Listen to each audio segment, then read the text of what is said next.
Hey everybody, Jay Schlansky here from the Fifth Trooper Network. I just want to take a moment to thank you for checking out this show. Did you know that over at thefifthtrooper.com we have tons of other content, including blogs, other podcasts, all kinds of stuff.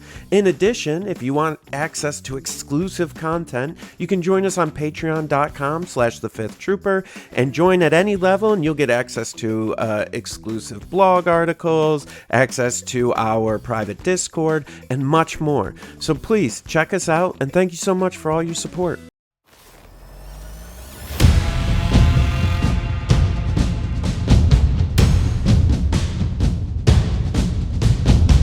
Welcome to the Legion 99 podcast.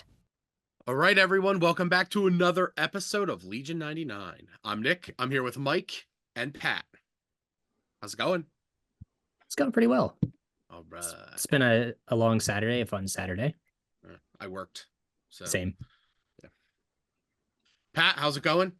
I had a rare Saturday off, and I did absolutely nothing. It was amazing until this. So, ready to feel productive for the first time today. I think that's my next Saturday off. I think I have nothing on the calendar, and I plan to keep it that way. Though my brother's in town, so who knows? So we're here. We're back. Patreon, Mike. Oh yes, so we have a Patreon with Fifth Trooper. Yeah, you should check it out. It's probably linked in the description. I've totally read our show notes before. But if you do check it out, we do have a couple different tiers for varying levels of support. We've got some cool little perks for each tier, and then also just a minimum tier if you want to help us with the hosting fees and such, because it is always greatly appreciated since we have far too many casts for the network. And additionally, with the Patreon, we do have some cool things like a mailbag and a list review that I know the guys over at the Fifth Trooper podcast specifically were going through, but we're actually going to be assuming those duties going forward. So if you're in the Discord already, fantastic. Glad to see you. If you're interested in joining, when you have topics that you want to either have discussion about or you have questions about lists, feel free to post them up in the forums. It's like halfway down the Discord tab. And we're going to go through and try to hit them once or twice a month when we do the recordings. Should be fun. It's always nice to have help pulling up topics instead of sitting there while I'm at work. Exactly. Now that we're only getting like somewhere between like 5 and 10 releases a year, so it's like there's a lot less to talk about. The meta shifts a lot less. So yeah, I will say though, after the lean times of like September through January, when there was literally nothing to talk about and the only thing we could talk about was Worlds Prep, and we beat that to death by October, it is fantastic to have all sorts of events and spoilers to talk about right now. More spoilers, which is what we're going to talk about for part of this cast as well. First, though, upcoming events, because that's what we do. April 27th, the Keystone Classic 2, something Dark Side. We're going to be there. Me and Mike are. A lot of people are going to be there. It looks like Jay's going to be there and Evan's going to be there again. They were there last year. We'll see. Yeah, we'll see. There's like 17 or 18 people on the game uplink right now, which is great. I think it's capped at 24. I was about to say it is capped at 24. So if that is the case, sign up if you're interested. Yeah, I guess I have to bring tables. I better reach out to Stazzy and ask him how many he needs. But yeah, I'm excited for that. I have no idea what I'm going to play. I'll probably make that decision like 2 days before, because that's like, the new less competitive me. So going to play something for sure. But the following Saturday at Top Tech Games, we are hosting a Star Wars Legion tournament, 800 points. It's currently going to be capped at 16, but I'm hoping that like we get enough. Also, I don't have a game uplink yet. Sorry, I want one. I'm messaging the guy every day asking him to get me this. We'll hopefully have in the next few days. I don't know. I'm gonna be there again. What's up? What if you just made it? I could, but then I would like be abusing privileges, so to speak. I don't think they want me to. That's could great. And I think that like they would not, like they would understand, but also like they also had an issue this weekend. They had a ITC tournament on Saturday. Yes. And they had two different registers. They had, they don't have an actual online registration yet because they're still in the Stone Age. I hate it. I've complained about it. Everybody complains about it. There's somebody's dying on that hill that they don't have that yet. So but anyway, they had like the Best Coast pairing sign up. because that actually has like a register feature that one of the managers had set up, and they also had the like call the store or register in store, and they went over their cap, and they were like trying to scramble to find ITC compatible terrain for the weekend, because like they only have enough for like 10 tables there, and they needed well over 10 tables at that point. I think they went up to 32 players. They had pre-registered. So and there isn't like, I guess, like a Warhammer ITC me in the community there that has that many tables to give them. So yeah. So I don't know. Anyway, yeah, Legion tournament, it's currently capped at 16. As soon as I have the game uplink, I'll have it plastered everywhere for people. But you can also probably call the store, and maybe that will like move them along a little bit. They're also doing an unlimited event. I think it's constructed, if that sounds right. Does that sound right? Because I know they don't have like stuff for draft. Yeah, it's definitely gonna be constructed, because every time I go there to buy a goddamn pack of cards, it's gone.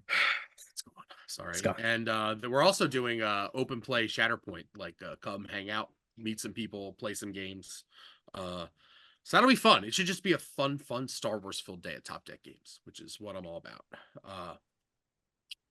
But there's also another event that weekend. Yes, that's going to be the Richmond Open. And if you stick around to the end of the episode here, we are going to have an interview with the TO and the hype man for the event. So I will be technically recording that tomorrow. So we'll splice it on to the end, and please stick around, check it out. All sorts of prep for it. Just like the good old days. Yeah, speaking of the good old days, we probably should have said this at the start, but this is officially the launch of season 3. Season 3. So if all goes well, we will have the updated logo out on this cast. I'm not holding my breath. Yeah, but we're going to try to get back to what we did in the past. We're going to be a little bit more focused with the structure. The cast will be a little bit, the members of the cast will be a little bit more settled. And then we're going to go back into having more community-led TOs on, a little bit more community interaction and just some more actual unit breakdowns and guides that we used to do. So kind of get back to what went well. Yeah. All right. Do we want to jump into some spoilers here? Yeah. Are we excited? I'm going to take a backseat for this spoilers? Role. Okay. Me and Pat will take this one. I know Pat's excited. No, not at all. I haven't been waiting for a new clone expansion for 4 years or anything. It's fine. the first clone trooper expansion since the specialist, right? Like the first actual, like, not Cody. I don't know if Cody. Yeah, I mean the first real unit, not just one model you're buying the box for since ARC Troopers, right? So well, yes. Yeah.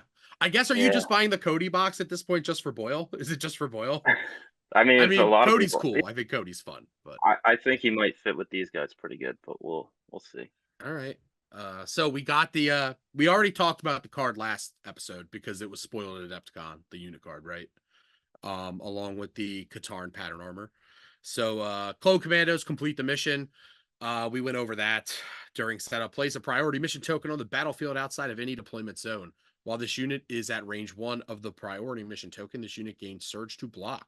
When this unit attacks or an enemy unit that is at range 1 of the priority mission token, this unit's attack pool gains the critical 2 keyword. Equip Katarn pattern armor, infiltrate, recharge 1 target, 1 shielded, 1 health, 2 courage, red save, 2 speed, bunch of upgrade slots, 1 to 2 range, black white suppressive gun, and then in melee 2 black dice. But I don't think you want to be in melee with these guys. So quick note on complete the mission. I don't know if it's been brought up, but I'm pretty sure since they're about range 2 away from each other, if you stack them, you can have like a range 6 straight line across the center of the battlefield. Pretty much. There's just no ignoring it if they are not unique, which it seems like they're not.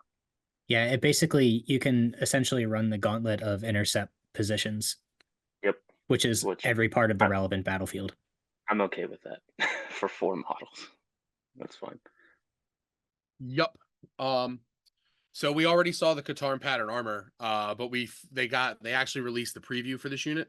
So we got the configuration, which was the important thing. That was what we were missing. Nothing else mattered till we got this. Like, it was like, well, as long as it doesn't cost too much and it's decent, it's probably a good unit. Well, it costs nothing and it's really, really good, turns out. So it is a reconfigure card. So the card that the side that you'll probably use the most is the DC-17M ICWS sniper configuration, which is range 3 to 4, 1 red die. It does exhaust. It says at the start of this unit's activation, it may flip this card, even if it is exhausted. While one or more of these weapons in an attack pool, that attack pool gains lethal 1. It also has high velocity and reconfigure. It is 0 points. 4 red dice with lethal 1. The unit already has target, clone token sharing. This seems very, very strong. And it Very should have critical 2 every time it shoots, unless you Probably. force your opponent to go out of the way. Right. At which point you're probably winning positioning battle anyway. Exactly. Yep. Seems okay. Seems good. Seems okay. Seems good. I don't know how this works with the fact that it exhausts and it says you can flip this card even if does it stay exhausted? I don't know. Probably. I would assume yes. Yeah. It should, but I guess it depends on how they're feeling when they rule the forum that day. I don't know. I mean, we were all thinking it. Not even trying to be mean. I mean, that's just how some of the rules have been interpreted by us wrong for years, apparently. I don't know. I would be fine with it flipping and being ready. That would be completely fine as a clone player, but I don't think that's how it should work. The others. Sorry, for what it's worth, we do have a little bit of a precedent with stance. So even though stance doesn't tap offensive and defensive stance, it just flips at the start of the activation. Mm-hmm. And there's already a trigger of something flipping. So I could see this just flipping and then you would just ready it. And when you ready, you just take the side that you want. So it sort of has cycle. Yeah. Well, not necessarily. It just gives you flexibility. It means that you can't, it's essentially doing it so that you can't change mid activation unless you take the recover action, but it gives you a one-time use at the start, but you would still have to recover to get it back would be how precedent works. The other side of the weapon, range 1 to 2, 2 black dice, impact 1, reconfigure, scatter. So I mean, it's solid anti-armor tech here. If you're shooting at something at range 1 to 2 and you have critical 2 already, and then you have impact 1 on 4 dudes, you're looking at probably like 6 crits, 5 or 6 at least, I would say. You can expect that. It's pretty good. Yeah, I mean, if you put an RPS into that, I mean, you're probably making an armor thing roll 8 to 10 saves, which is like fun. If you spike that, you could just yeah. I mean, like hello, Dark Troopers. Yep. You mean to buy Dark Troopers? Maybe. Well, I mean, I'd finally be happy to see them on the table. If I have 3 units of these guys and an RPS behind them, then maybe somebody with a lightsaber. I'm challenging somebody who's better than me at hobbying, which is a lot of people, to somehow mod their clone commandos so that like the visors light up, because I would love to see that. I want to see that so bad. I could do some kit bashing, but I don't think I can do the lights for you, Nick. Sorry. No. I've been watching a lot of Bad Batch. There's a lot of clone commandos in Bad Batch this season. So spoilers. So, Pat, what as like the lead clone player here today? What are you thinking here? Well, you only play clones, really. Mike plays everything. I can't wait to put 3 of them on the table. Really looking forward to the rest of the spoiler for the unit for Delta. I'm sure they'll have something going for them that's a little bit different. But they seem good, and really excited to find out just how good they are, and that might be at Top Deck on May 4th. Oh yeah. So also these guys are supposed to release May 3rd, which is the day before the Top Deck tournament. So if you're coming, we're gonna allow proxies of them, just because like I don't want people to feel rushed to try and assemble things the night before, or even like paint them. So we're gonna let people proxy them, because let's play new stuff. Question for you guys. On the Legion Discord, there was some debate about whether or not these guys are static gunline units because they have to recover shoot so often, or if they are a little bit more mobile because they have the infiltrate. Where do you think they're going to fit into how clones actually function? Are they just going to be another gunline piece, or do they offer a little bit of different play? I think it's going to be matchup dependent, but infiltrate's a pretty powerful keyword. We've only we haven't seen a lot of that yet. Only a few units have it. Some well played infiltrate. Depending on the objective, like three of these guys infiltrating like close to the center box, like it's going to be really hard to like get rid of them all before they pick up the box and leave. They don't even have to shoot at that point because if they're near the mission token, they're going to be able to have the surge to block. It's still pretty with the shield and everything. So I definitely think they can play objectives just as well. And they're not, I mean, they're cheaper than ARC troopers. They're cheaper than a lot of things. And they look a lot better on paper than a lot of those things. So Yeah, Nick, I think you hit it on the head. I think for the most part, it's going to be static. They're going to want to recover shoot. That's where you get the most use out of them. But like you took literally the words out of my mouth with, they're going to open up objective play a lot to clone players, maybe force some issues for your opponent. Maybe, like you said, now they're not terrible at recover. If they're up the field halfway to start, if that is a viable position, they're not in a bad spot for breakthrough in other games like that. Maybe even payload if people are still putting that in their deck. They can force some issues if they're up the field, and with that armor, like you said, you're not getting rid of them quick. It is literally impossible to one shot these guys. Yep. You can Feels only good. two shot them at best. And something that we didn't touch on last week about the armor is it's when this unit would be assigned more than one wound. So you don't have to spend it until after the dice roll. So like you can literally see if your first save even tanks before you spend it. And like maybe they throw 10 hits into you and you block 8. You might just let 2 go through and say, hey, now you have to shoot me 3 times before my unit dies. Because the next time you can only take 1. It says you may, and if you have medics like available in your list and you have an opportunity to bring like one of those guys back or both, like you might just wait and then be like, well, they're all back and now you got to do it again. So yeah, but I mean, like even at a 2-man squad, you still have to shoot them twice. Like a 2-man squad cannot be one shot if their armor is up. It's pretty powerful. Mm-hmm. So possible builds. Do you think there's any upgrades that are going to be stapled onto these guys besides obviously the config and armor because they have to be? Yeah.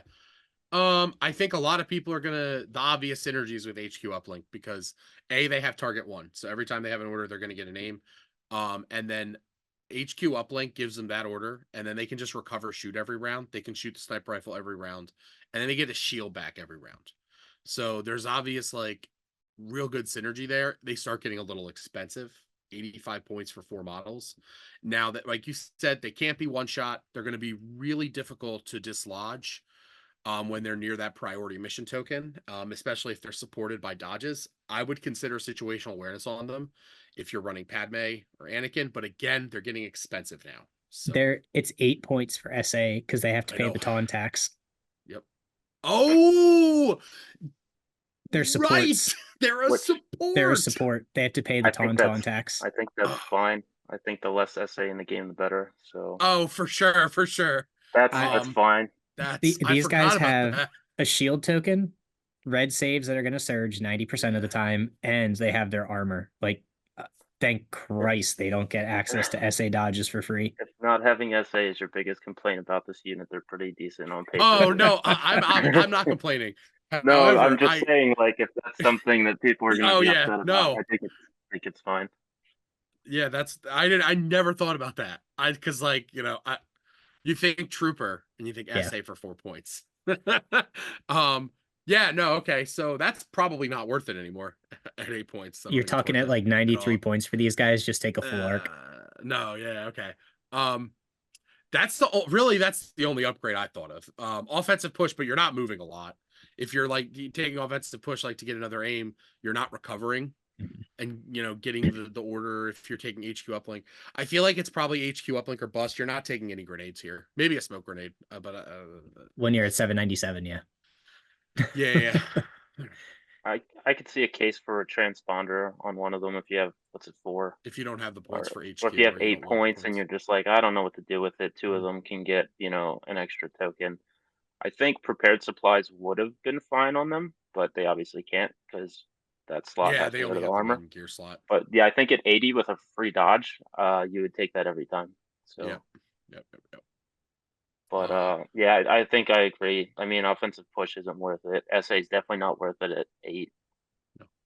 You have other ways to like keep them from taking wounds, like in the faction, like Boyle. Uh, you can. I mean, like I'm building lists with like Anakin or Obi-Wan and Barrier too, Yeah. just to like keep these guys alive as long as possible with Barrier and like Boyle. Like it's interesting. I mean, and in most cases, they're going to be shooting range 4 where they're probably taking, with some new exceptions, it's probably 2 dice pool anyway. So they're just shielding if anything gets through, Mhm. if barrier is already down or whatever. I Mhm. mean, they should be fine if they're played at the optimal range, at least early in the game. Do you think Oh, they bring a little bit of like Rex rebirth because you can scouting party off of their infiltrate, and they're cheap enough that you can spam a bunch of them, get Rex in there with a clone commander, and get a pretty beefy clone gun line. I think you scout forward more of the rest of the team to catch them up. Just hold. I mean, if you can get to the middle before the other team, and then you just get to aim shoot the rest of the game. the Obviously, flex, table dependent and what you're playing against yeah. will vary, but Even if your main plan isn't to scout these guys, if you take Rex with scouting party, the fact that you can is a big deal, because oftentimes people like, if you take blue, you might try and hedge out infiltrate with your own infiltrate. That's like a big deal. And Rex being like them infiltrate, okay, I can't get to exactly where I can, but I can if Rex scouts them up, and then the other, the third guy will just get up there later. um I love recon intel on units that have infiltrate. It's amazing. These guys obviously can't take it because they only have the one gear slot. Uh, Interesting design choice because they have to take the armor, and it's not like they wouldn't take it. But uh, yeah, imagine turning down that for 0 to put something else on there. you That have to would pay be for it You that make would be them the more hottest take expensive I've to ever be seen. less durable. to be less effective. Um, yeah, Sounds like a but CIS unit. I think this is like the best Swiss Army knife that the Republic's ever had. I mean, they can do a ranged firefight. They can deal with some armor. They're not going to just get Yep. melted like a lot of the glass cannon units that can deal with that stuff do. Yep. Yeah, At the I'm really very excited. least, they're always going to surge to block, almost always at the very least, and most of the time they're gonna have that critical too. And being able to fire support things with that, like even if like you just take a bunch of like range 4 weapons with phase ones and just fire support, like here's 2 more red dice, here's an Yeah, RPS for here's impact. six red crit Yeah. 3. Yep. Seems okay. Yep. Oh, and there's probably Pierce 1 in there. That's fine. Yep. I actually think what makes them good is that they don't need support. I mentioned on the last cast that this is the first unit that I've seen in years that I could just take naked, and I included the armor in that. And now, if the gun doesn't cost anything, I'm just kind of doubling down on that. I think at 75 points, you don't even Yep. need the HQ uplink because you don't really care when one of them dies. It's going to take at least 3 shots to kill a unit. And now someone has just spent 3 full activations to kill your 75-point unit. And you have Mhm. 8 more or 7 more if you've got an expensive Jedi. Yep. So I think just the fact that it's the first clone unit in a while as well that just you just leave it out there and do its own thing, and it kind of provides for itself. It's the Like first time I've built a lot of clone lists in a long time. It's like I'm pretty excited to play these guys eventually. yeah, like you don't need to put Obi with barrier next to him. Obviously, it's going to supercharge your defense, but if you Yeah. just decide that one game, it's like I'm going to play disarray, and these guys are going to sit over here, and they don't give a fuck because they don't need the tokens because they provide them for themselves. So that's exciting to me.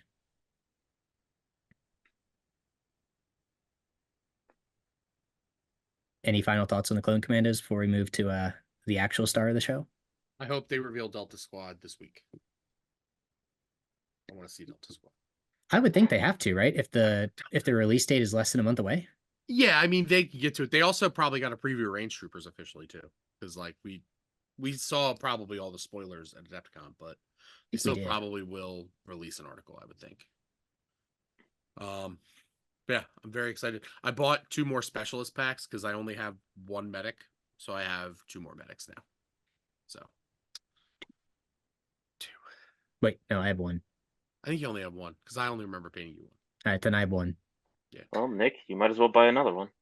No. Oh god, it felt so bad buying those 2 packs for like 1 model each. Effectively, I won't like throw away the sprue or anything, but like I'm probably just gonna assemble them ahead of my commandos and paint them with my commandos, just the 2 medics, and be like, this is fine. They should just have a 4-pack of medics and a 4-pack of RPSs, and then Agreed. get rid of the rest of the upgrades. Agreed. Yeah, just have like a variable gun on the sprue and just like include a rocket launcher ×4 and just put it in their hands. You have different poses. Yeah, I mean, Look, AMG, we I just guess- made you money. Sponsor Yeah. us. all your new things can just be like they used to be, customizable. You can build 16 of the same Wookiee guy with the shield and call it a day. That'd be sick. All right. Do we want to talk about Range Troopers a little bit? I do. I'm excited. I know you are. I'm Yeah, excited too. it's a range 4 gun line unit. It's like literally made for me. It's like, yeah, it's got an enormous dice pool with some of those heavies too. It's like crazy. I don't have to play the What game and I have just they throw dice done? and shoot you. Sign me up. What have they done? So Just kidding. so we're saying they're a static unit. Yes. Yeah, I believe these guys are static. They're speed 1. So I don't think they're going to be very quick. Yes, Spur they have is spur. nice I to get it. have. Yeah, like they got to move once in a while. Right? Yeah, so Great. we did the full breakdown last week when we had the full spoilers. So I'm not going to go through the unit card again. I kind of wanted to just hit the higher reach points. And to kind of talk about the value of Armor 1. Armor 1 plus red saves is kind of similar to how the clones with the shield token works when it comes to dealing with sniper fire and the range 4 pokes. Because we were talking earlier that if something's at range 4 and you've got, maybe 2 dice coming through, those 2 dice are borderline irrelevant because you're in heavy cover plus armor 1. So unless there's crits or sharpshooter 2, chances that you're actually rolling a die off of a non-crit are incredibly low. Or impact. Or impact. And if someone's using their impact on your, trooper units, you're probably feeling pretty good.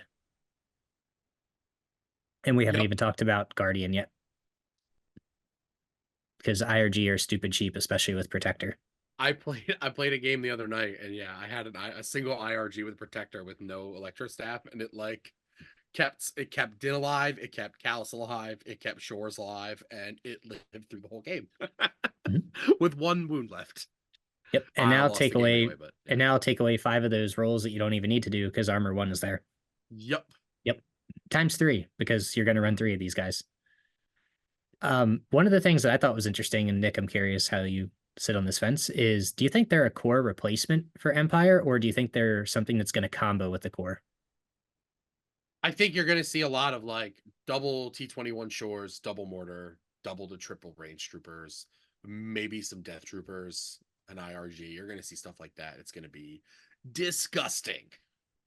The fact that you can take like easily, you can fit like 7 or 8 suppressive weapons in this army at range 4+ is gross. We haven't even talked about Bosket as a possibility. Oh yeah, so like my Yeah, I list know for you top have. deck. Yeah, I know you have. It seems very strong, very scary. So I'm okay with these guys coming out when they are because Clone Commandos are coming out too. So it's like everyone's just gonna be fighting at range 4 with their new toys. Poor Rebels, poor CIS, poor Shadow Collective. Like, I have no answers for any of this. I think Shadow Collective will be fine because yes, the dice pool is large at 4 because it is 6 to 8 dice, but they are black dice that don't surge for the most part, and it is going to be tough to get them surge tokens because AT is still expensive if you want to get your guns.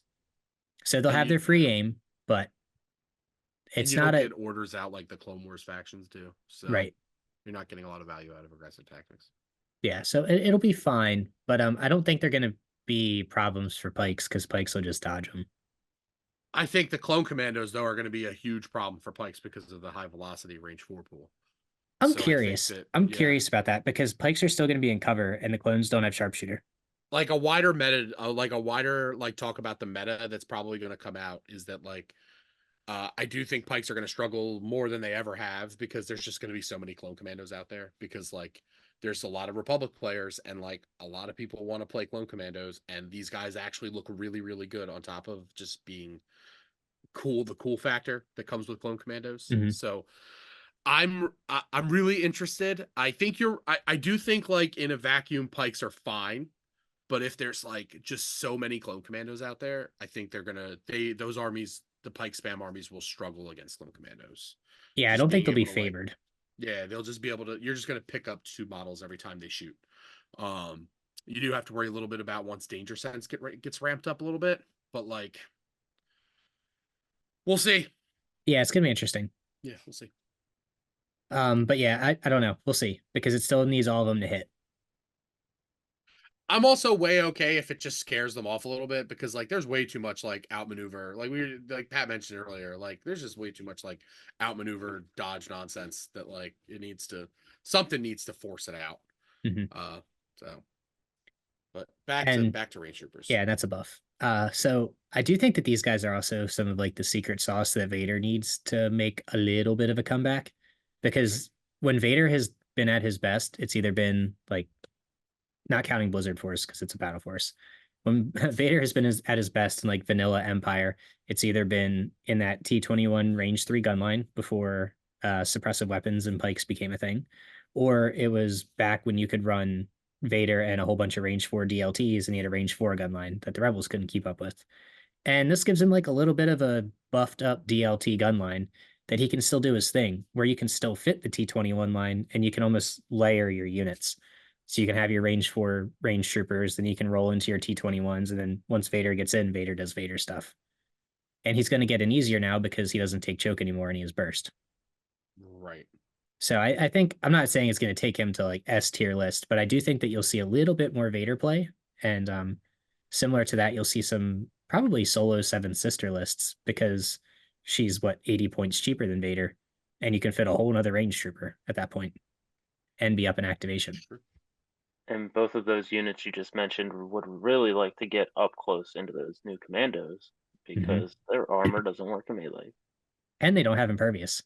Yeah, so they're gonna melt if so they need to be behind people.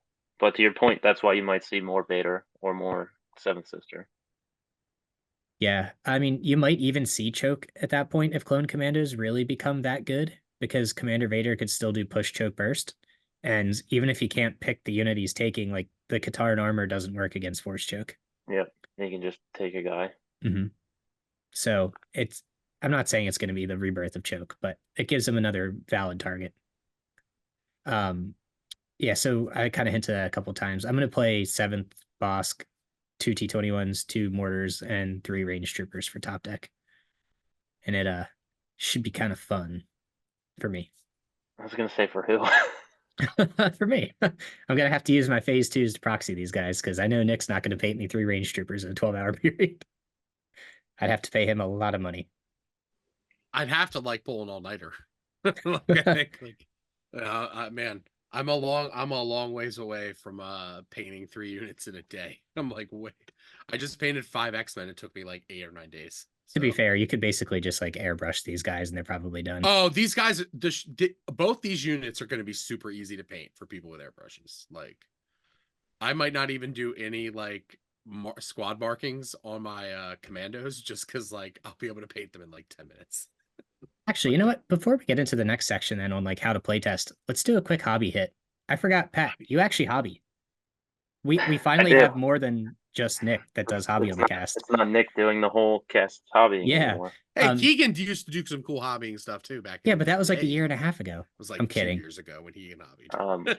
Real quick, humble brag here. I did get many compliments on my Anakin at Worlds, so that was awesome. You won a medal at Gold Sprue too. So yeah. Do you but wanna, I mean, do you want to mention what your Anakin is?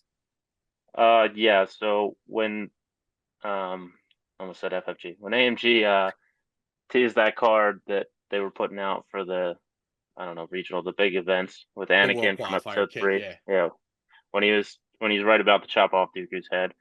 I figured my team might perform a little better on the battlefield if their leader was matching that. So I grabbed an extra Dooku, got his left hand, put the lightsaber in it, put it on the Anakin, and he's got the nice crossed blades. And there may or may not be a Dooku head on the base Or among the scrap pilots. of a couple of B2s. Worked out. I went 5-1 and got the card, so can't complain. Yeah, it But seems like yeah, a win-win. Stoke. yeah. But yeah, so like This both is of you guys are genuinely good hobbyists. So I know it's not in our show notes and I'm putting you on the spot, but do you want to talk about any ideas that you have for the models here? Nick, you mentioned like, I don't know if we were actually recording at this time, but you mentioned the visors. Oh, yeah, I mean, it would, this is like way beyond me, but like, I really hope to see I mean, we're going to see some really cool OSL coming out of people with these visors. Cause like, if you're watching Bad Batch, this isn't really a spoiler, but like, we have seen a lot of clone commandos in Bad Batch the last couple seasons, or at least a little bit. And like, they're always like walking around menacingly, ominously, and like their visors are glowing. The visors are always glowing. So I can't wait to see somebody put an LED in these guys. That's going to be really cool. I think like you're going to see a lot of OSL though to like really make that pop out. It's going to be really cool. I don't know how far. I don't like OSL. Like anytime I put it on a model, I usually like regret doing it. I don't know why. It looks really cool, but like I'm just always like, I don't know. I just don't ever want to do it. So I usually don't anymore. So honestly, I'm probably gonna go very basic with the clone commandos. I'll probably paint up one of my squads as Delta Squad because that'll be cool. It'll show up real nice on the table. I also haven't decided how many I'm getting. Probably gonna get 3. So and range troopers are pretty much just like sort of like snow troopers just with bigger coats. So they're gonna be pretty simple to paint with some contrast or speed paints. I think I'm gonna ask you to make mine like Russian bear troopers. Russian Just do bear like you know how troopers. like the stereotypical like Russian winter coat. Yeah. I think I'm gonna Okay. ask if you could do that, and I'll just have Yeah. like I'll have to talk in a really bad accent and embrace my heritage whenever I Yes. play them. Absolutely. Oh, I'll j- now, yeah, absolutely. exactly right. Yes. Like I'll just have to like bring my vodka with me and just swing it to the tables. That's that's great. Yeah, Nick, I'm with you. I'm not a OSL guy myself. I prefer the natural look to a lot of things. So I'll probably be really basic with these guys as well, mostly because I prefer it to look like a cannon type of paint scheme. So I'll do a Delta, obviously, and then if I'm playing 3 and they're not included, that'll just be one of them. I guess I'll either um, the rim of the You're gonna base buy a will be fourth, don't lie. You're gonna buy no, 4. it's I stick to the max. You know, with some exceptions, but it'll either be the rim of the base or hopefully the Yeah. guns are identifiable enough on the table, so one will just have the long range weapon, the other one will have the short range weapon, the other one will be Delta. I prefer the cleaner look, especially with I use the premium bases. It's like more of a Camino theme, the white with the black trim. So for me, the cleaner option is probably what I'll go with. But yeah, some people are gonna probably have some crazy stuff. And the first person with the lights, Nick, I'm with you. That's gonna look wild if they do that right. Maybe we can do this is not a guarantee, just caveat. Maybe we can do like a small giveaway if you send in like the first person that sends in like a legit OSL photo if this is what they've done. Like maybe we'll send you like a sticker, the new logo or something like that. We can talk about Yeah. that. Pressure, Jay. But yeah, we'll make him do his job for once. I don't get paid anyway, so whatever. All right. Are you guys doing the clone commandos in like a dark or light color scheme? Like I don't think they're traditionally white, are they? The armor? I think it has like a darker gray hue to it. They're white. They're Are they pretty white? white. They're Oh, pretty. Yeah, there's some like different color schemes in the Bad Batch actually. Like it seemed right. They definitely have like some like Uh, darker colored paint on them. Yeah, I think it's the Empire kind of made everybody go to that gray, right? Like Yeah. when they showed somebody Right, else like in an earlier season, his yeah, colors were you're gone and right. he was gray. You're right. Yep. So I think it's to get rid of their uniqueness or them thinking they're people. I don't know. The Empire is really nice to everybody, They're obviously. very nice people. They're especially to very nice alien people. races. They're Yeah. very Yeah, nice people in Bad Batch, guys. I have yeah. the They utmost they're respect not for the doing Empire. anything wrong. They No, just the give Empire did nothing wrong. they give Have you ever free seen that food to all their subreddit employees. before? I hope you have. Empire did Only nothing on an wrong. incognito tab, that's for sure. Oh gosh. All right. You got to make sure you say Star Wars Empire, or you end up on some really bad pages. Yeah. Yeah. It's weird. What's not weird though is playtesting new units, because that's something everybody has to do. And when I say playtesting, I mean like actually figuring out how they fit into your play style and your list building, not like pre-release shit. Um, we're kind of in a cool spot on the cast here where Nick was just in a situation of figuring out how he wanted to play Geonosians for a while. I'm obviously going to be testing range troopers, and Pat's going to be working on commandos. So I thought it might be kind of fun to talk about like how do we actually play test a unit? Not to go too in depth into this, but just kind of if somebody's new to the game, they're like, hey, how do I figure out if this works for me? Like Nick, do you want to talk through your process of kind of what you did with Yeah, the Geonosians sure. and such? So I was super hyped for Geonosians when they came out. Bought a whole bunch, put together a whole bunch, painted a whole bunch. Got them on the table. I started with like a mix of like the Force Pike and the Sonic Cannon because like I wanted to see. I didn't think the Sonic Cannon was going to be good enough to justify its cost. After like a game and a half, I realized yes, that's very true. A, it makes them too expensive, and B, the weapon is just like not very good. Doesn't have good keywords, and it only adds like a red die. The impact one doesn't really do anything when you're at range 1 to 2 and you have a white save and you don't have any other defensive shenanigans to survive. So I realized it took me like a game and a half to realize that that gun's not very good, and went all in on the Force Pikes. And I haven't played enough games to determine if like Force Pike spam is good, because against some armies it's very good, but against other armies like gun lines, like you're not getting anywhere near them with your overrun. You're gonna be lucky to get like 1 or 2 off. But like against like Ewoks, when I played Chris the last couple times, I got quite a few overruns off because you can do things like move through them and then like move back, and keep them away from you in melee, stuff like that. Um, yeah, it's like I'm still having trouble with the Geonosians, and so like I haven't really figured out like the best things to pair them with. Like I've been playing Maul a lot with them because I like Maul. Poggle pairs well with things that have AI. I'm really liking the BX snipers alongside Poggle to support, and it also makes up for the Geonosian's lack of range attacks. Having the range 5 poke is good in some matchups, and against others it's not good because that sniper doesn't do a whole lot into like dodge spam. Um, and oftentimes, the first time I played the Geonosians, I think I started with 3 units, 3 or 4, and I immediately went up to 6 because I just felt like 2 or 3 of these guys, they're either not gonna be effective because you're gonna like you might just be a little too cautious with them like I was, or they're just gonna get shot off the table immediately. And because when you have 6, you're not going to lose all of them in one go, so not likely to lose them all in one round, but you might if you only have a couple units. Yeah, are you a believer in looking for the synergies ahead of time, or do you kind of just like to throw them into a list that points fits and see what happens? I'm usually let me build a bunch of lists and see which one I like best, and look at the synergies after that to see what might stick. Go from there. I don't find the Geonosians have a ton of synergies outside with other units out like there. It's kind of almost like it should be a battle force like Ewoks and have a few more units available. But it doesn't. Nothing really fits super well when I put it together. Like I've tried putting like lists with Dooku in and stuff, and it just kind of gets expensive because you really want Poggle. He does have some good support for them. His Courage 3 is very good. The one command card is also very excellent for the bugs.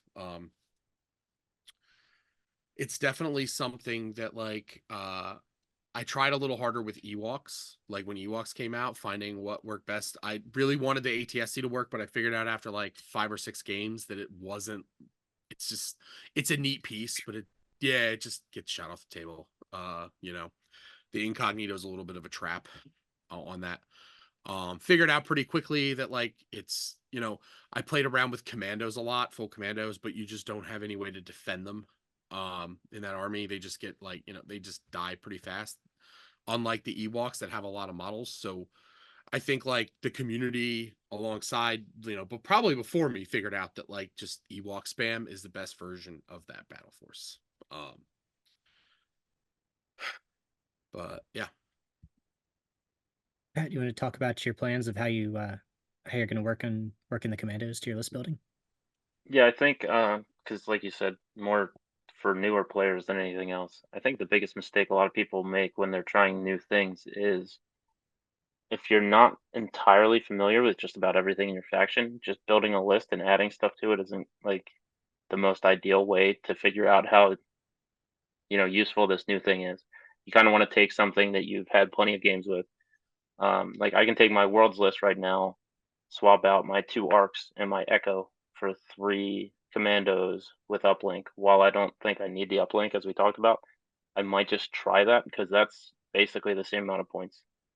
So then I'll have a really good idea of, okay, how good were they with the uplink? Do I need that? And work backwards from there. Take a list you're really familiar with. So that's probably what I'm gonna do. It also helps that they're, while very different, like I said, Swiss Army knife, they can fill different roles. They're similar to the arcs in that they have the range firepower to deal with some other stuff. It's 4 instead of 5, but there's critical on all 3 instead of just echo. So they're gonna fill in. Maybe I'm gonna see how they fill in for that role, and what other stuff they can bring to the table in other matchups that they're maybe needed. Close range, check out the infiltrate. Hopefully not screw that up too much and get them killed right away, because I was not infiltrating Padme. So don't really have much use with this, but yeah, I know not to overcommit. But yeah, I mean, I think the biggest thing, like I said, is just not trying to do too much when you're trying to figure out how a new unit works. And definitely all 3, because if you bring one, even with their armor, they're going to get focused right away and just be gone. Yeah, I'm in a pretty similar boat there. I also like to take existing lists that I have and just slot the new item into it. And I like to run the max of whatever the new thing is. So if it's a core, I'll try to run like 5 or 6 core. If it's the support here, I'm going to try 3 to start with, because Legion has such a small sample size of interactions that the more times you can put a unit into your list and on the table, the more stuff that's going to happen. You're going to see 2 range troopers shoot at something in cover, and is it a use of your time? You're going to see, can 3 range troopers handle an ATST? Does 1 lose a gunfight, but you need the 2, et cetera? Is spur good? You've got 3 times as many options to use it. And if you do that at the start, you can get the most data out of your, limited sample size of games, because you might only be able to play 2 to 3 a week at the max, and it's really not that much information. The other thing that I like to do is, Nick mentioned like building a whole bunch of lists at the start and playing what looks fun. Sometimes you've got to try the wacky shit. When Death Troopers got their like 14-point cost reduction a year and a half ago, I tried a Vader triple Death Trooper list that I ended up taking to a local tournament. And I mean, it was fine. I have a pretty sad selfie with the medal afterwards for the win. But like you've got to you've got to try weird stuff, because sometimes you're just going to find a synergy that you didn't expect. And if you've only gone by this is what the paper and the math says, it's just, you're going to miss things. So slot it into your list. But also, if you find one that looks fun and you're like, yeah, this probably isn't ideal, but I want to play it, play it. The worst thing that you do is you get data on their interactions with other units, but you might find something that's really under the radar. I did not find a list that was under the radar. There's a reason nobody plays it. Yeah, But it was a good time for that. I agree with you there. Like I've built plenty of Rex and Cody lists, not together, but yeah, I got to start with the simpler version. But yeah, that an all clone army sounds like a blast. Right. And then if you put it on the table and find that, like, man, this is the most firepower I've ever put into a list, now you know. If you put it on the table and you're like, crap, I need a melee answer, maybe you can find a way to work in even a Wookiee squad if you just need a linebacker. I There's mean, things you can do. even the arcs 2 dice each. Like you can, if you're not taking a Jedi, you can afford a full arc to be Yeah. your to line back. That's And we funny. haven't even talked about like Bad Batch yet, because we've only gotten what, 2/5 of the spoilers, or 3/6, depending on Yeah, the faction. two of the Republic characters, I believe, right? And then Omega. She's Rebel only, right? Yes. Okay. They're still not coming out till July, so I feel like it'll be a little while before we get those. Oh, I So thought they that's were fine. June, but they're July. Okay, No, it says July. I don't think they have a pre-order yet, though. Gotcha. So you know what? If you go back and watch the panel, they'll talk about it because the date was stamped in the bottom corner so that it made this very question easy. gotcha. Yeah, they called that out ahead of time. Yeah, that was nice of them. That was and they said it was thanks to community feedback. So thanks. Yeah, I guys. didn't know if they were live at that point, but they're like, before they even started, they're like, there's going to be a little date stamp at the bottom of every slide so you can go back and not have to worry about searching for it. And Yeah, it was everyone great. applauded. But yeah, so that's kind of how playtesting works in a couple of different philosophies. We've been going for about an hour at this point, so I think we're going to. Did you guys want to cut it there? Do we want to do the final topic as this really loud dirt bike drives past my house that I'm sure you guys heard? A little bit. What are you in Philly? Sometimes it feels like it. Gunshots aren't that far away. Kidding, not really. Yeah, let's I think we're gonna pause here for the episode, and next week we'll hit, or in 2 weeks from now we'll hit some of the mailbag questions, because I think we saw one or two of them filter in yesterday, so I'm gonna wait a little bit longer to hit that. And we're gonna jump over into the Richmond Open interview with Nick Coleman and DWB, a practical hobbyist, who is doing David. Thank you. I was blanking on his actual name. That's I do okay. apologize. I met him at Sorry, Nova. David. Nice guy. Very nice guy. I just got distracted and forgot his name. So we're gonna hop into that. That'll be myself and those gentlemen, and we will talk to you guys in a couple weeks. See ya. Later.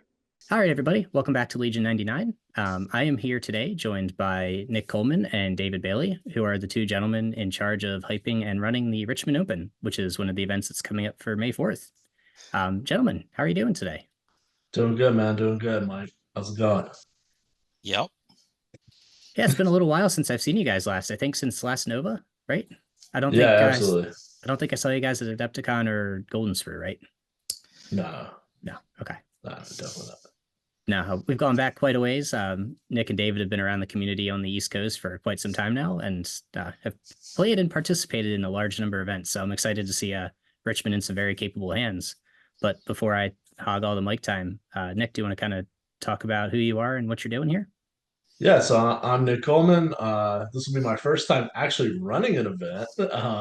But I have, like Mike said, played in multiple competitive events. You guys who have been around have probably seen me on multiple occasions. Really just looking to have a nice, fun event after coming out of Adepticon. Probably one of the first more competitive events of the, I guess what they're calling new seasons now.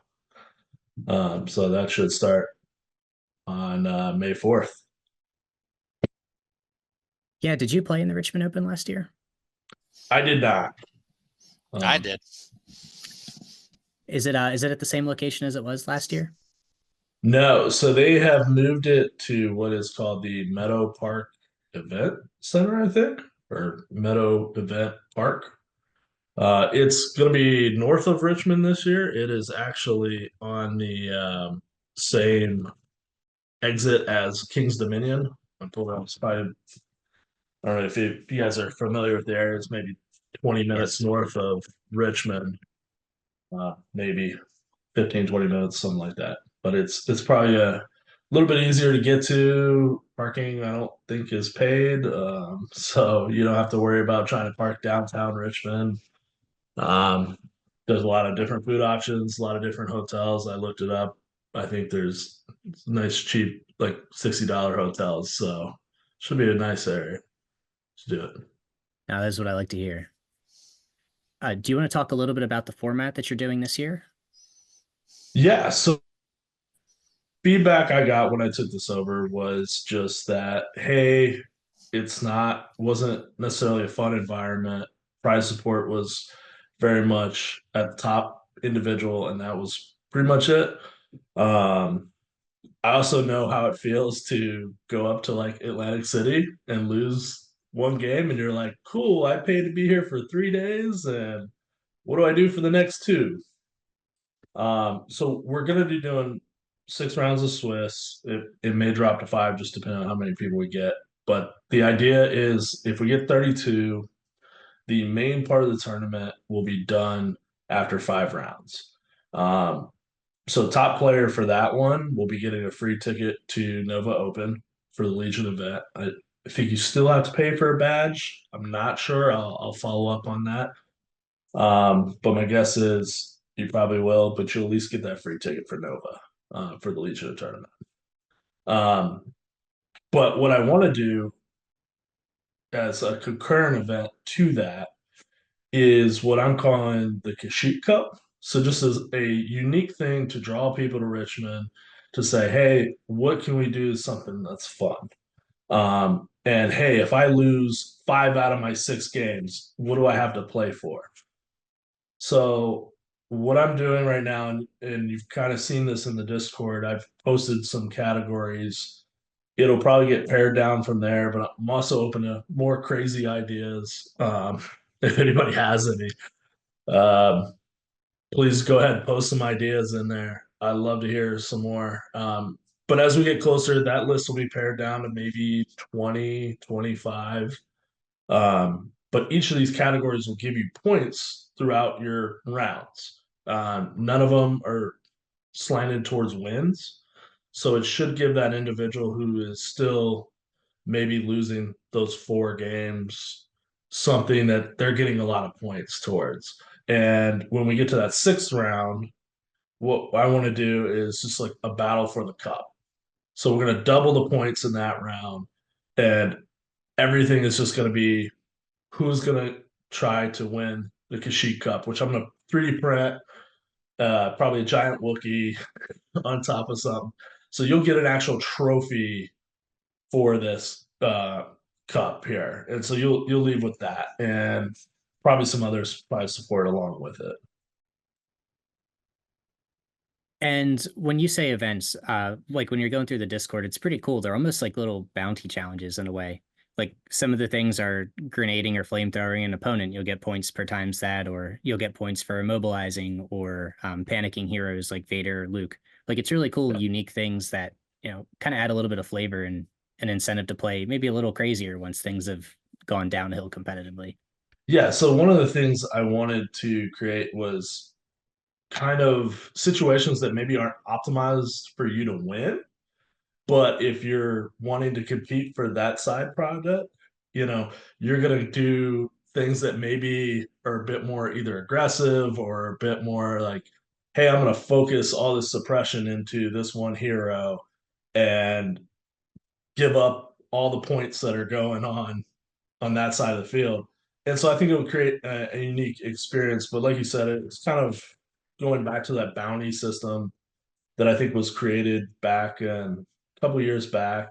One of the times I went to is Canto Bite up in New York. I actually put a bounty on Mike Jim because we, after coming up with packs and the back and forth we had there. So in that case, I actually put out a 6-pack of beer, but that's not going to be the case here. Um, but things like that, they're just like, hey, these are fun little side extra things you can do that aren't just, hey, I'm going to win or lose. And I think it creates a more fun environment, especially for the people who may not be as competitive. And so basically after round 2 of Swiss, you're matched up with people on the same level. So that's kind of the goal. And so once you're playing 4 rounds of people at your skill level, you should be building points just like everybody else. And the Swiss tournament is still going on. Yeah, so absolutely. Those people, yeah, they're gonna go win their games the way they want to win their games. And people who, are players that prioritize having fun, creating those cinematic moments we're always talking about. Yeah, let's go to town with those flamethrowers. Let's leave this thing smelling like burned fur here. Or I think I have one in there. It's force push somebody into standbys. So if you're an echo based defender who wants to play Commander Luke and go that route, hey, bring it. Let's do something. Or have more units higher than your opponent in elevation. So Geonosians, Come out, play. Bring whatever you want to bring. Climb. So, and also like to bring whatever you want to bring to. We're not requiring any kind of painting. We will do a painting competition. Just before anybody gets upset and angry with my decisions at the end of the day, I personally don't like movie standard. So if you've ever seen my ATST, it's very much like a steampunked version. So unique, interesting color schemes that work. That's what I like, and that's probably what's going to be closer to winning. I don't know, Dave, what you like, but it will It's not be art. just me picking. It's art. It's very subjective. Yeah, it's tough to set a guideline ahead of time. When you see something that looks good, something looks good. When you can tell that somebody's put the time and effort into it. Yeah, absolutely. And then just a question for the Swiss: is this going to be a 3-round Friday, Saturday, or is this a 3-round Saturday, Sunday? Saturday, Sunday. So it'll be fourth Nice. and the fifth. I didn't, I don't like taking work off on Fridays. I can't like after everybody went to Adepticon, ask everybody, hey, take work off Friday, come on down and play. You know, so that to me, it works out better with my schedule. It works out better, I think, with people working as well. Come up Friday night if you want. If not, we'll see you Saturday morning. And then you mentioned one of the things that you were trying to improve this year was kind of I don't want to say the variety, but where the prize support is weighted. Um, do you guys have kind of like the list together for what you're doing for prize support for the players? So we don't have a full list together yet. That is actually something I was talking with the tournament organizers about just recently. I had asked the question of where we stand with things. Obviously, the more people we get to sign up, more prize support we're going to have. The goal, though, is to spread it out as much as possible. So right now, I've got a stack full of promos. I've got 2 swoop bikes stand out. I've got a bunch of 3D printed parts. We talked about the Kashyyyk Cup. I'm gonna do a best in faction for each one. So this kind of goes back to my time at Canto Bite. They actually put out a trophy, like a little plaque with a little 3D printed symbol. I might just do a 3D printed trophy. We'll see. It's a little up in the air, but I still have that on my desk at work. So I like having something like that. I think people will appreciate it. And so if you're a Shadow Collective player, you'll probably get one of those trophies plus a swoop bike. Maybe Rebels, same thing. But what we want to do is spread it out. So it's not just, and if you're winning, you're not getting top in faction. It's going to go down from there. Best painted, I have a holographic Boba Fett card. It's probably what we'll do for that one. Trying to think of what else I have right now. That's probably what I have right now. But again, we're still haven't even touched like people buying prize sport yet, and we've got a couple of sponsors. Your Hobby Place, I think, is one of them. Another local store in Richmond I'm not as familiar with. Yeah, and we're still a month out. We always try to do the promotional episodes about 30 days ahead of time. So all this stuff really, speaking from experience, doesn't get crystallized until those final 2 weeks ahead of time. There's always a lot of moving parts. I would say stay tuned to the Discord. I will definitely post it as we get it updated. As same thing with the extra, like the side event, concurrent event is what I'm calling it. Those categories will be finalized, probably 2 weeks out. And any other updates as we go. Just stay tuned to Discord. And then one of the things that we were talking about precast is we're joking a little bit about the commandos and the range troopers. Yeah. It does look like their release date as of today got pushed back to the 17th. So I don't know if you're going to have to worry about them too much. Thank God. Thank God is all I can say, because they were talking about dropping them that Friday. And the way I kind of set it up, I was like, hey, you don't have to paint it. Just, put them together and bring it. The same thing. Like, hey, if you buy Geonosians the day before and want to put them all together, by all means, bring it.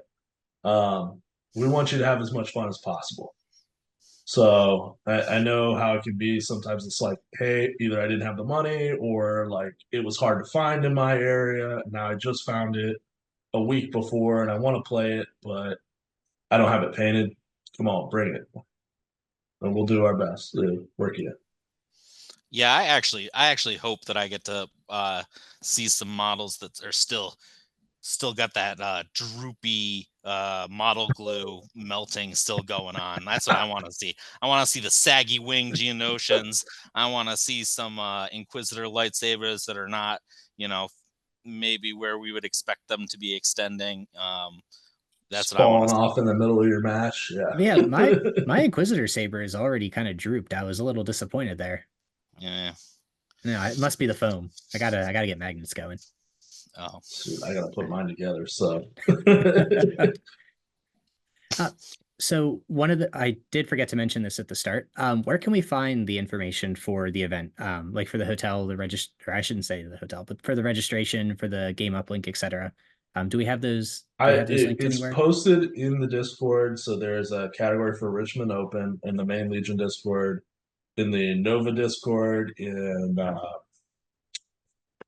gosh, there's one other Discord. I have it in there, but it'll be in the main Legion Discord under the Richmond Open tab for upcoming tournaments.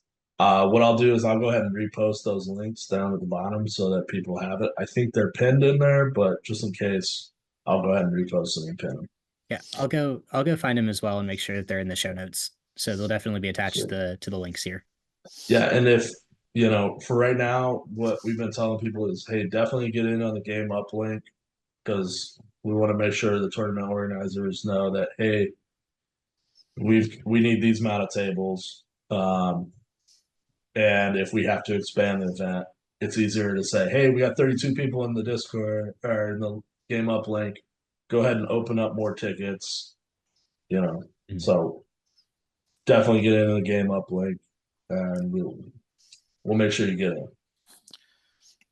It's gonna feel like almost a dual enrollment kind of situation, right? Because you get your badges and your event tickets. All that goes through tabletop.events.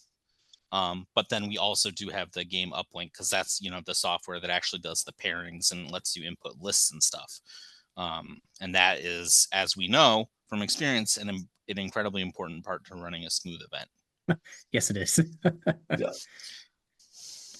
Do you guys have any kind of closing thoughts or any points that we've glossed over you want to expound on here? Yeah, we're gonna have 2 night events. So these night events are not gonna be your typical AMG like Paploo's Wild Ride or anything like that. I'm actually be custom scenarios that I'm gonna create that are kind of incorporating games such as Flames of War or Middle Earth. It's not gonna be your typical 6 turn go against another player. It's gonna be like 4-on-4, 8-on-8. I think that's what I capped it at. But so I've been basically playing Flames of War every other Friday recently. Loving it. It's the guys that I play with go all out because they're retired and they've got every unit that there is. So I just show up and roll dice and it's great. More to follow on that. I've yet to really finalize how each one of those events are, but again, stay tuned to Discord. We'll give you a better idea of what those look like. I'll probably need Dave to come help me finalize some of those details next weekend. Yeah, sure. And for my part, I really see myself and my role in all this as a connector. We after last year, we've been lucky in our local area. We have some incredible Legion luminaries, including the great John Brader, who had been putting this event on in the past. But John had been wanting to move more into the terrain side of it and get out of the business of actually running events, which left a little bit of a void. And we were very grateful to be able that, we got Nick to step up and try to take that on.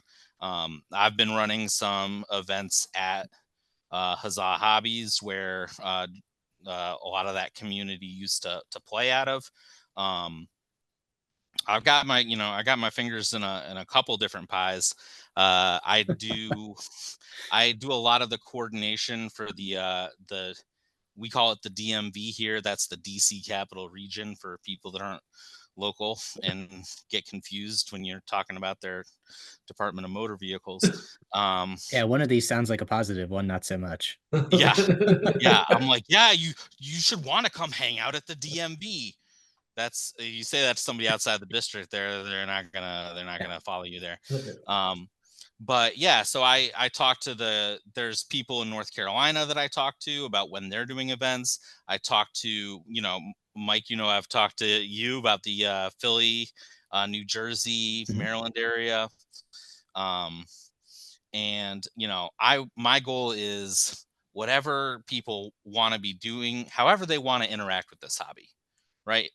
If they want to be playing local games, if they want to be going to store tournaments, if they want to be going to conventions, I want them to know where to find the information to do that, and how to connect to those communities, and so that we can all enjoy our little slice of the galaxy far, far away.